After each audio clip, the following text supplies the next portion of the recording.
It was just past midday. The heat clung to every surface like invisible glue, and the narrow street buzzed with the usual chaos of car horns, distant music, and hungry customers. At one quiet corner stood a small restaurant named Miss Lorna's Kitchen, known for its pepper stew and fried plantain. Inside, two sisters worked behind the counter. The younger one, Eliza, had soft eyes and a calm presence. Her voice barely rose above a whisper, always paired with a gentle smile. Her older sister, Bianca, was the opposite. Sharp-tongued, impatient, always reminding customers not to waste her time. "We run a business, not a shelter," Bianca would often mutter loud enough for others to hear. That afternoon, as they served a few late lunchers, an old woman appeared at the door. She didn't step in. She simply stood there, wrapped in a faded shawl, her sandals worn almost to the sole, her eyes hollow but kind. "Please, my daughters," she said with a brittle softness. "I haven't eaten since yesterday. I'm very hungry. Please help me with some food." Bianca's head snapped around as if the words had offended her. "Do we look like a soup kitchen?" she said, stepping toward the door. "You're standing there like we owe you. If you're hungry, go find a job." The woman didn't respond. She kept her gaze low, still standing just beyond the threshold. Eliza glanced from her sister to the woman. Her chest tightened. "Sister," Eliza said, gently tugging on Bianca's apron, "don't be like that." Bianca scoffed. "If you wanted to play the Mother Teresa act, go ahead. But when Lorna hears you gave food to a random beggar, be ready to explain." Eliza didn't argue. She slipped to the back, scooped some leftover rice and beans, added a splash of stew and one piece of meat into a paper tray, and walked to the door. "Here, Mama," she said, "please sit by the bench and eat." The woman looked up into Eliza's eyes. Her lips trembled. "Thank you, my daughter. You did not turn me away. May heaven never turn away from you." "Amen," Eliza replied. Behind her, Bianca rolled her eyes so hard she nearly lost balance. "Unbelievable," she hissed, wiping her hands on her apron. "Wasting food on strangers when I'm trying to save for tomorrow's stock.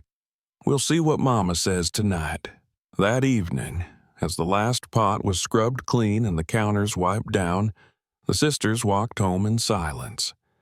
Their mother, Miss Lorna, sat on the plastic chair in their small living room, eyes fixed on the news, fan rotating lazily overhead.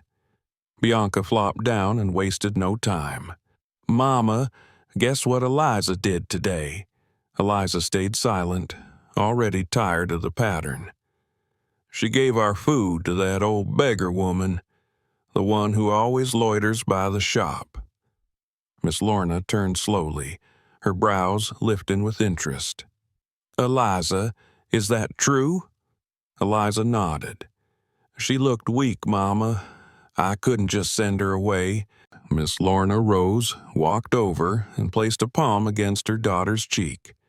Eliza flinched slightly, expecting a slap or lecture, but instead her mother smiled. "You have a good heart, child. That's how I raised you. Food given from kindness is never wasted. God sees it all." Bianca's jaw slackened. "Wait, you're not mad?" Miss Lorna shook her head. "Don't ever send away someone hungry again, Bianca. You never know when God is testing you with angels." A few days passed. It was another warm afternoon, the kitchen quiet, with Bianca out running errands and Miss Lorna at the market. Eliza sat at the back peeling onions when she heard a familiar, gentle knock. She wiped her hands and stepped outside. The same old woman stood there, her stance humbler than before. "Mama," Eliza greeted, "you're back." "Please forgive me, child," the woman said. "You've already helped me once, but today I need a small favor. My landlord is threatening to throw me out. I only need a little to complete the rent." Eliza blinked, heart pounding. "How much?" 1,200 naira, the woman whispered. "I've gathered the rest. I just need this small part." Eliza walked to the register. She had made only 1,500 that day. No one had left any change for emergencies. It wasn't much, but she didn't even hesitate. She folded 1,200 into a small note and pressed it into the woman's hand. "Here, Mama, I pray it helps." The old woman's hands shook as she took it. "May your children never beg," she said. "May your husband treasure you. May heaven shower blessings upon you." Eliza smiled faintly. "Amen." The woman left, gripping the money like it was air itself. Not long after, Bianca burst through the door with a plastic bag. "Where's the money? I need 2,000 now." Eliza looked up, startled. "What for?" "Groceries. My man's coming over. I need to cook." Eliza hesitated. "I didn't make 2,000 today, only 1,500. "Then give me that," Bianca said. "I can't," Eliza replied. "I already gave 1,200 to the woman." Bianca dropped her bag, furious. "You gave our money to that beggar again? You must be mad." Eliza kept calm. "She needed it for rent, and I need it to feed my man," Bianca snapped. "You think helping strangers is more important than your own sister?" Eliza's voice stayed soft. "Chuka doesn't work. He gives you nothing. You cook for him with Mama's money." "Say that again," Bianca snarled. "You heard me," Eliza said. "You called me foolish. But at least I help someone who can't help themselves. You feed a man who should be feeding you." The words burned. Bianca stormed out, slamming the door. That night at home, Bianca wasted no time. "Mama, guess what Eliza did again?" Miss Lorna sighed. "What now?" "She gave away all the money we made, again, to that same beggar woman." Miss Lorna turned to Eliza, who had just walked in. "Eliza, is this true?" Eliza nodded. "She said she needed it to complete her rent." Miss Lorna stood up, her eyes darker than usual. "And you gave her everything? All of it?" Eliza lowered her head. "I couldn't let her sleep on the street, Mama." "Enough," her mother said. "You're no longer going to the shop. From tomorrow, you stay home. You want to ruin my business with your foolishness?" Eliza's voice shook. "I was trying to do the right thing." "Don't talk back," Miss Lorna barked. "You're just like your useless dead father." Something cracked in Eliza's chest. She had heard that insult 100 times, but tonight she had enough. "Don't talk about my father like that," she said. "He wasn't useless." Her mother turned slowly. "What did you say?" "I said, don't insult him. He may be gone, but he loved us. He was not a bad man." Bianca chuckled bitterly. "So you talk back now? Must be sleeping around, getting bold from somewhere." Eliza spun toward her. "That's a lie. Unlike you, I don't steal food to impress a man who does nothing all day." "What did you say?" Bianca roared. "I said the truth," Eliza said. "You shame this house more than I ever could." Miss Lorna stood frozen, then slowly sat down, rubbing her forehead. "You girls, I sacrificed everything, and this is what I raised?" "Mama," Eliza said, "please stop insulting the only parent who ever made me feel seen." Miss Lorna snapped. "Out, both of you. Tomorrow morning. Leave my house." Eliza blinked. "Mama, you want freedom? You'll have it." She walked away, slamming the bedroom door. That night Eliza barely slept. When morning came, she packed her small bag, her mother doing the same beside her. The streets were still waking up when they began walking with nowhere to go. Then, from a few blocks away came a familiar voice. "Eliza?" It was the old woman, sitting near a kiosk. Liza ran to her. "Mama, we were thrown out." The woman stood. "Come with me. Stay with me, just for now." Miss Lorna looked at her daughter, then at the woman. "Please," she whispered, "just for tonight." The old woman nodded. "You are welcome." The small house was clean though modest. She gave them mats, water, and peace. "This world forgets kindness sometimes," she said, "but heaven doesn't." Eliza lay down, her heart full. For the first time in days, she slept with peace. She didn't know what tomorrow held, but tonight she had a roof, her mother beside her, and something else she had nearly lost: hope. The morning light filtered through the narrow windows of the small house, casting soft golden streaks on the faded floor mats. Eliza woke up early, her limbs stiff from the hard surface, but her heart unusually light. She tiptoed outside and swept the compound, the bristles of the old broom scratching gently against the concrete. The old woman, whom Eliza only knew as Mama Rena, sat nearby on a plastic stool, her gaze steady and warm. "You woke before the birds," Mama Rena said with a smile. Eliza returned the smile as she tied her scarf tighter against the morning chill. Inside, Miss Lorna sat motionless on the floor mat, still not fully recovered from the humiliation of being thrown out by her own decision. She hadn't said much since the night before. Her pride was bruised, her body sore, and her words few. Eliza brought her a cup of water. She accepted it without speaking. Moments later, Mama Rena called them inside. "Let's eat something," she said, setting down 3 plates of boiled yam with the spicy garden egg sauce. Eliza whispered her thanks. Miss Lorna mumbled one too, barely lifting her eyes. As they ate, the silence was no longer heavy but respectful, reflective. After the meal, Mama Rena looked at them quietly.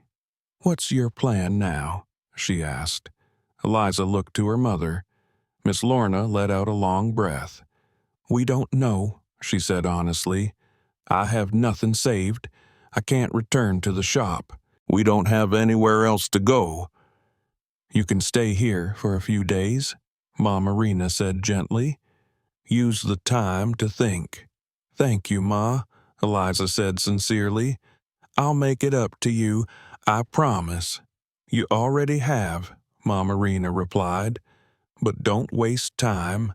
Kindness is good, but so is action."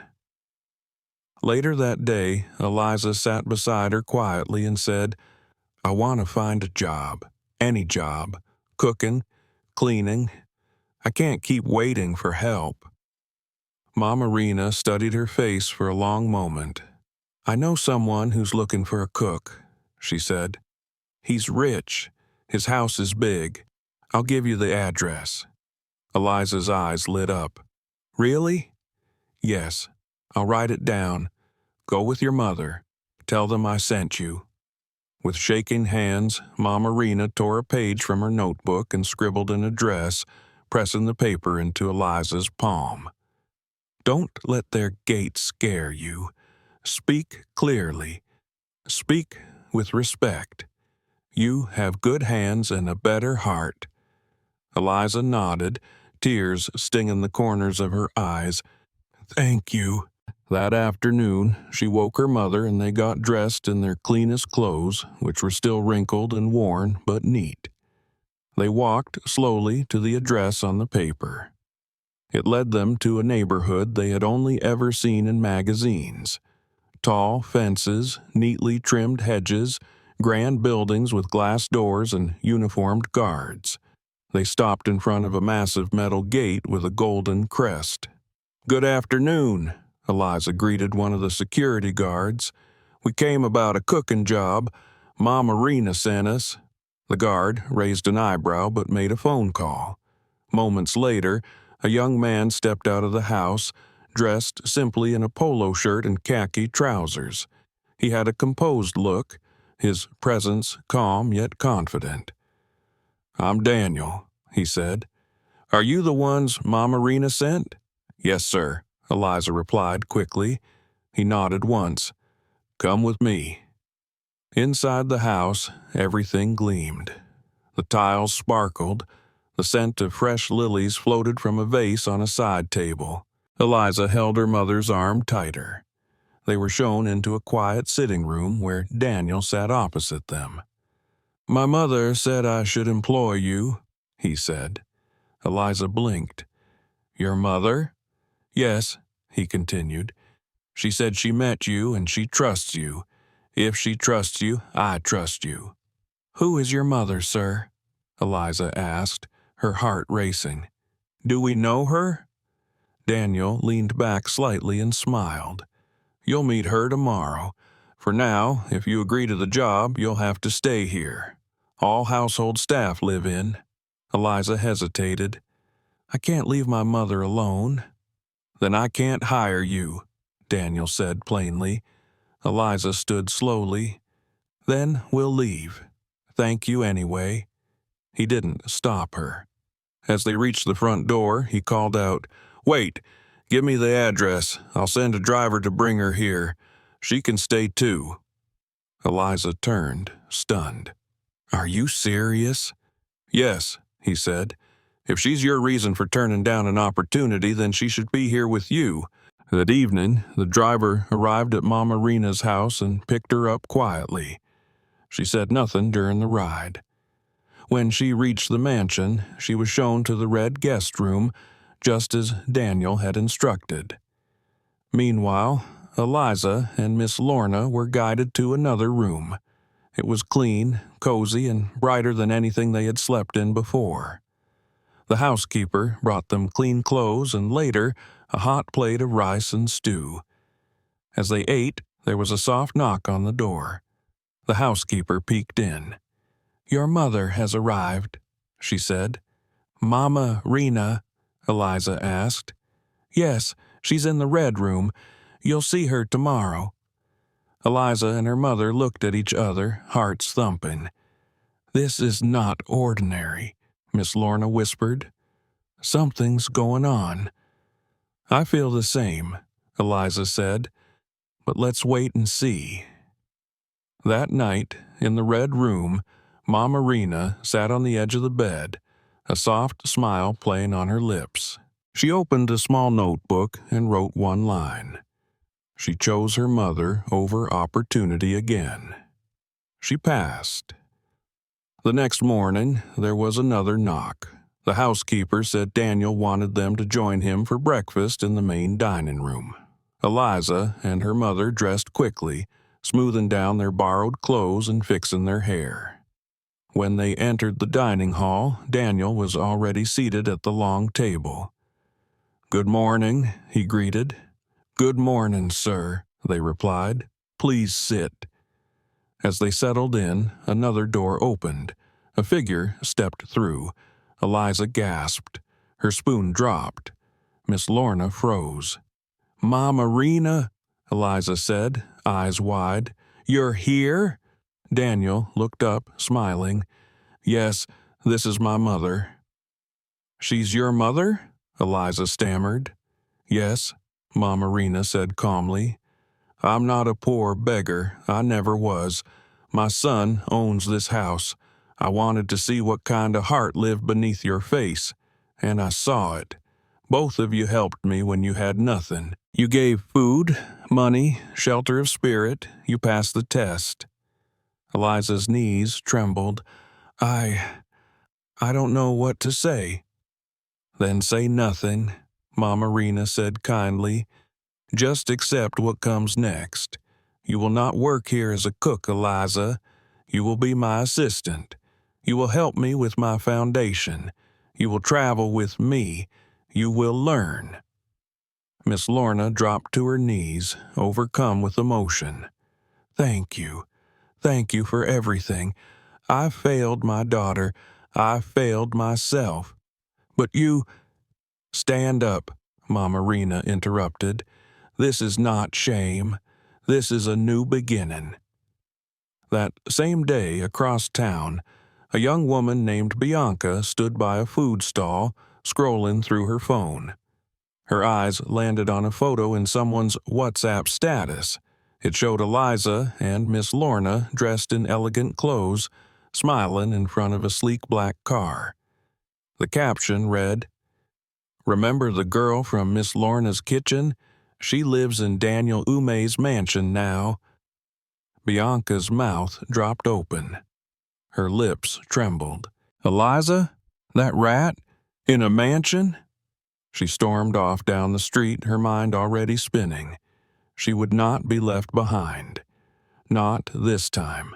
Not by her baby sister. She was going to take everything back, even if she had to lie, fake a name, and play the part of a saint. The war, in her mind, had just begun. Bianca didn't sleep that night.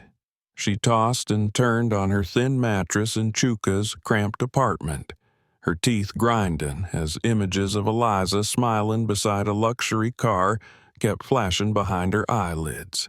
Chuka snored beside her, blissfully unaware, but Bianca was burning. That girl, her little sister, was living the life she had dreamed of. While she scraped together money to cook for a man who hadn't bought a bar of soap in 2 years, Eliza had somehow stumbled her way into wealth. Bianca sat up, her heart thudding. "I'm not going to let her win," she whispered to the dark ceiling. "Never." By sunrise, she was already drafting her plan. She would change her name. She would borrow clothes from her friend Angie, straighten her hair, tone down the makeup, and adopt a new persona, quiet, kind, hard-working. She'd approach the mansion as Tasha Williams, a cleaner looking for part-time work. She knew how to fake it. She'd done it before, for men pretended to care, to smile, to play sweet. Leonard, she had learned his name from the Post, would be no different. He looked soft, the type who responded to vulnerability. By 9:00 a.m., Bianca had memorized her new name and walked confidently to the mansion.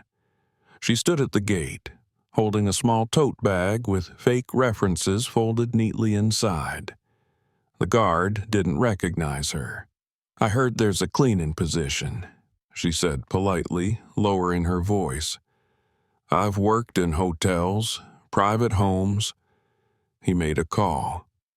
Minutes later, Leonard stepped out, his shirt crisp, face unreadable. "You're applying for a cleaning job?" he asked. "Yes, sir. Just part-time. I can help with any house tasks," she said sweetly. "All right," Leonard replied after a beat.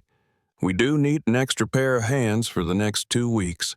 My mother's birthday is coming up, and we're preparing for a big celebration." Bianca smiled as if she hadn't just won the lottery. "That's perfect, sir. I'd be honored." He nodded. "We already have someone helping, but if you're okay with a supporting role, you can join." "Yes, sir. Thank you, sir." He turned to the housekeeper and said, "Please show her to the staff quarters. She starts tomorrow."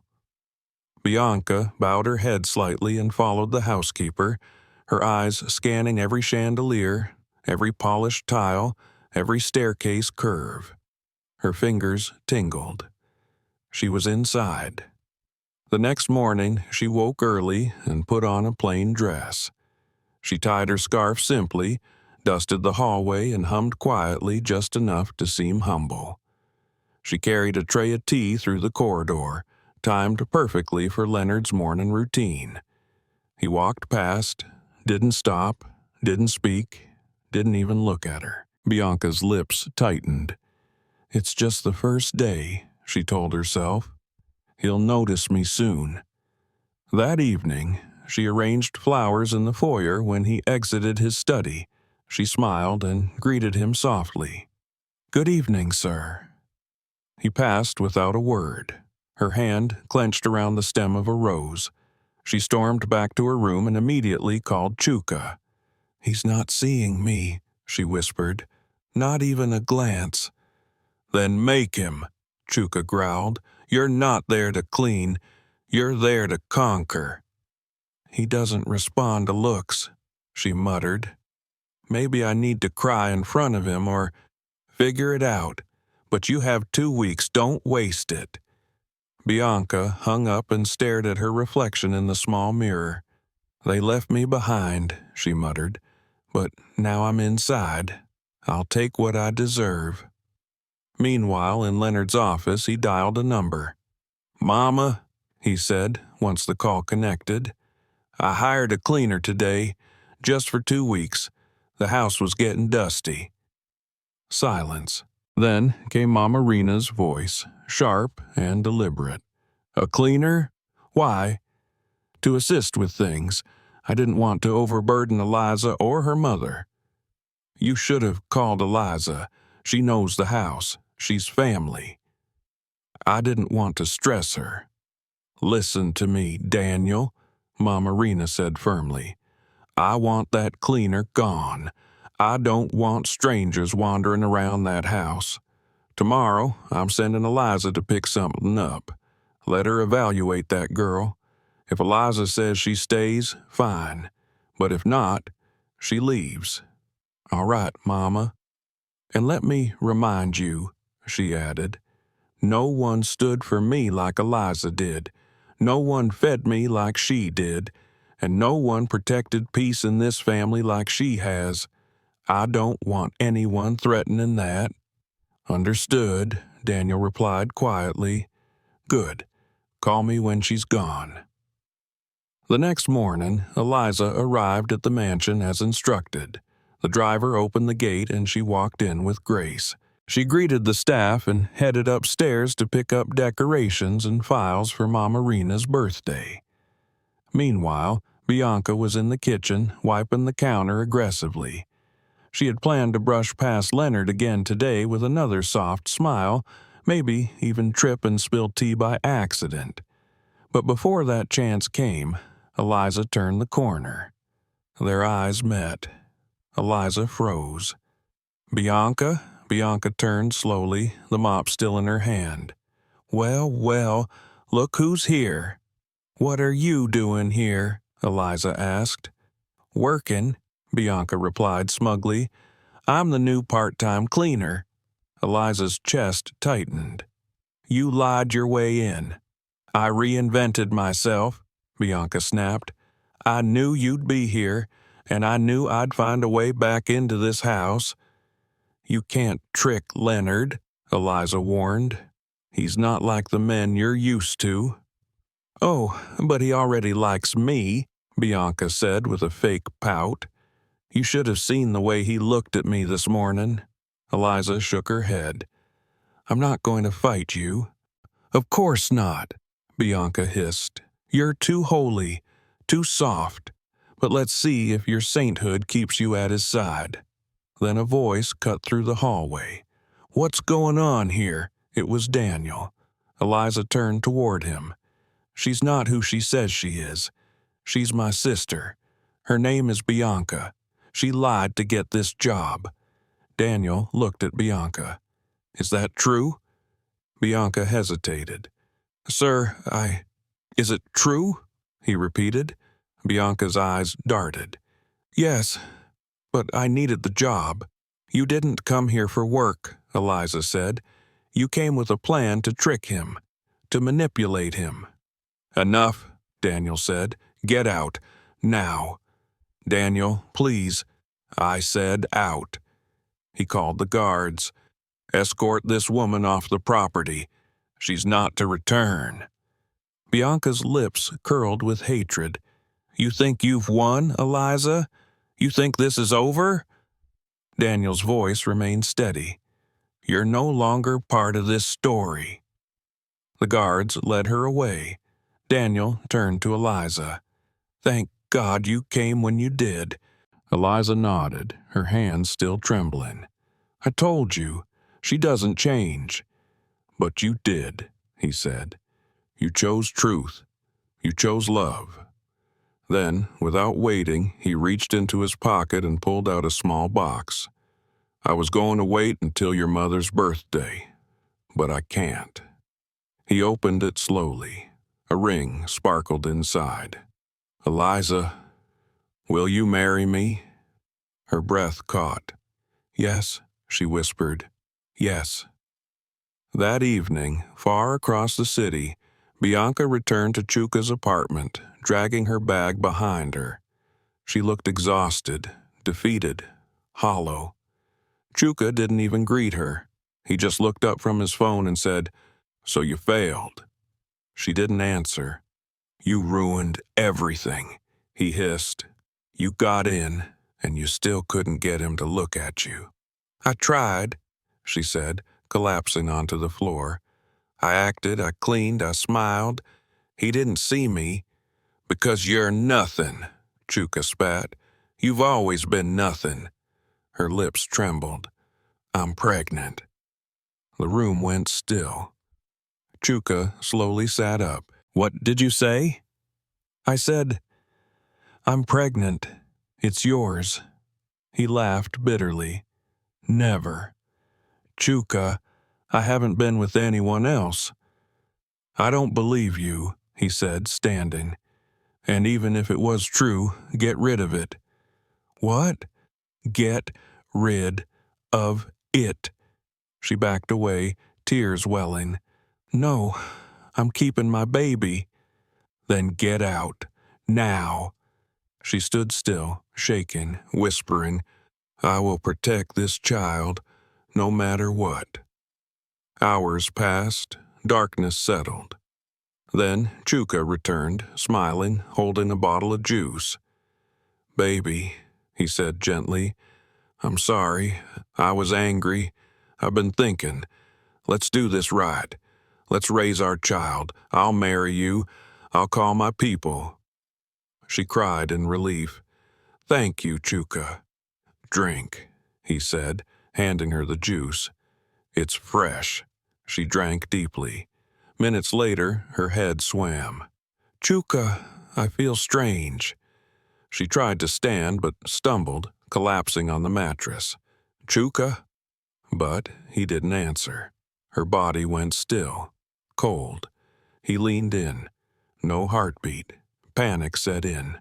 "No, no, no, no." He grabbed his bag and ran. By morning, the landlord arrived demanding overdue rent. He knocked. No answer. He opened the door and screamed. The body on the bed was lifeless. The police were called.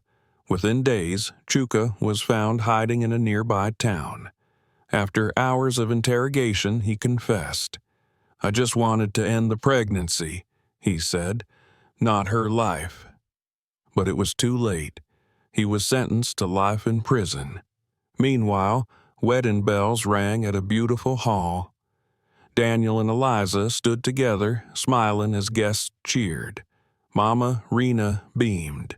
Miss Lorna wept tears of joy. And for the first time, Eliza stepped into a future she had never dared to dream, built not on revenge, but on quiet strength, loyalty, and the kind of love that even disguises cannot hide. The sun shimmered gently on the freshly polished floor of the elegant hall, where chandeliers hung like frozen rain and soft instrumental music floated in the air like whispers of peace. Eliza stood near the window in her white wedding dress, staring out at the garden bathed in golden light. Her hands trembled slightly as she held the bouquet, not from fear, but from awe, because a part of her still couldn't believe this was her life now. Behind her, Mama Rena adjusted her veil carefully. "You look like a promise fulfilled," she said softly. Eliza smiled, holding back tears. Across the room, Miss Lorna sat in a champagne-colored gown, her makeup light but her heart heavy with emotions. Her daughter, the same girl she had once called foolish, useless, soft, was now becoming the wife of a man who saw what she had almost missed. Pure gold inside quiet kindness. Guests filled the room slowly. whispering as they took their seats.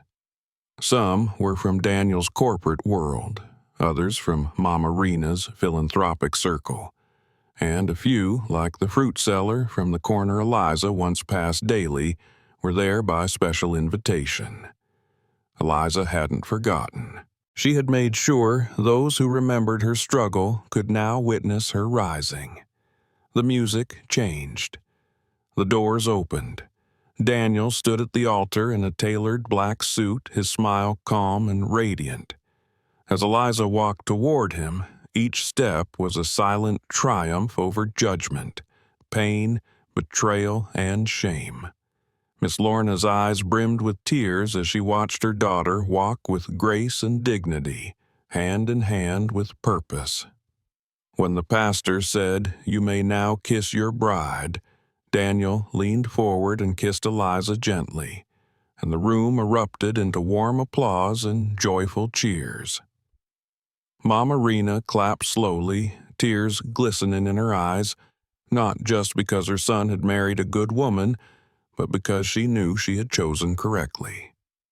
Miss Lorna stood and walked to them, wrapping Eliza in a hug that was tighter than any apology and more sincere than any speech. "I'm proud of you," she whispered. Eliza held her, not out of pity, not to prove anything, but because even now she understood what it meant to forgive forward. After the wedding, the celebration moved to Mama Rena's private estate, the same one where Eliza had once swept the compound in borrowed slippers. Now she arrived in a white car with roses tied to the mirrors and was welcomed like a queen. Inside, the house was transformed. Decorations draped from the ceilings, tables were filled with jollof rice, grilled fish, moin moin, pastries, drinks. Laughter echoed through the garden where children ran between rose bushes and adults danced slowly to high-life music playing from hidden speakers. But somewhere in a quieter part of the estate, Eliza and Miss Lorna sat on a bench under a tree. The sun filtered through the branches, creating patterns on their dresses. "Mama," Eliza said, turning toward her, "there's something I've wanted to ask." "Yes, child," Miss Lorna replied. "Why did you always speak badly about Papa?" Her mother's shoulders sank.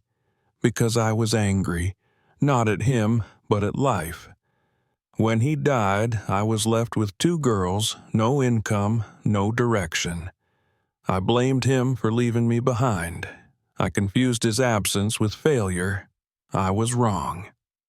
"He tried his best," Eliza said. "I remember the nights he would hold Bianca when she cried. I remember how he saved his coins just to buy us school sandals." Miss Lorna nodded slowly. "I buried those memories so I wouldn't feel weak. But now I realize that remembering love doesn't make you weak. It makes you human." They sat in silence for a moment. Then Miss Lorna said, "I see him in you, not because you look like him, but because you love like he did." Eliza reached for her hand and squeezed it. "We have a chance now, Mama, not just to live well, but to live right." Just then, Mama Rena approached, smiling. "Come," she said. "The cake is ready." Eliza stood and followed her, but not before whispering to her mother, "From now on, you never walk alone." In the weeks that followed, Eliza began her new role as Mama Rena's personal assistant. She learned quickly, managed appointments, organized charity events, even helped start a small scholarship fund in her father's name. Daniel watched her every step with pride, not just because she was his wife, but because he saw her becoming a pillar of grace in a world often too loud to notice soft hearts. One afternoon, Mama Rena called her into the red room. "Sit," she said, holding an envelope. "This is for you." Eliza opened it. Inside was a deed her name printed clearly at the bottom. "It's a house," Mama Rena said. "Your house. You deserve space of your own. Eliza's mouth fell open. "I can't accept this." "Yes, you can," Mama Rena replied, "because one day you will take over all of this, and you'll need a base, not just a name." Eliza cried again, as she did many times now, but these were not tears of pain. They were the kind that come from being seen, from being loved. Meanwhile, in a dusty courtroom across town, Chuka stood in a dock with chains around his wrists. The judge's voice rang out.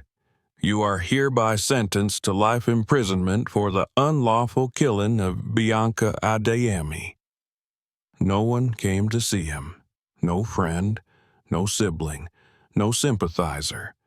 Only the sound of the gavel remained with him as he was led away. In death, Bianca had found the silence she never embraced in life. And in that silence, the world turned indifferent yet just. On the morning of Mama Rena's 70th birthday, guests arrived from all corners of the city. The house glowed in golden accents and floral brilliance. Eliza stood at the front of the stage and gave a speech, her voice steady. "This woman," she said, pointing at Mama Rena, "changed my life by simply testing what was inside my heart. I didn't pass because I was perfect. I passed because I refused to stop believing in kindness." Daniel joined her on stage and raised a toast. To kindness, to truth, and to women who build homes before they ever own one. The guests clapped. Cameras flashed. Somewhere in the crowd, Miss Lorna sat between two other mothers, smiling gently, her hands folded over her lap. She was not in charge of anything that day. But she felt more peace than she ever had when she was. That night, after all the lights were out and the estate slept under the weight of quiet joy, Eliza stood alone on the balcony, looking at the stars.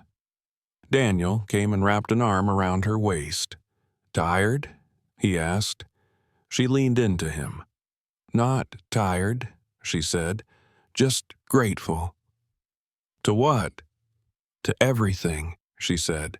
"To that day in the restaurant, to the rice and stew, to the faded wrapper, to the whispers of heaven disguised as need." Daniel kissed her forehead. "You make everything sacred." "No," she said. "I just never stop believing that little things are the biggest signs." And somewhere beyond the walls of the mansion, beyond the lights and the gardens, beyond the noise of the city and the memory of betrayal, a breeze carried a blessing only heaven could hear. Kindness never loses its way home.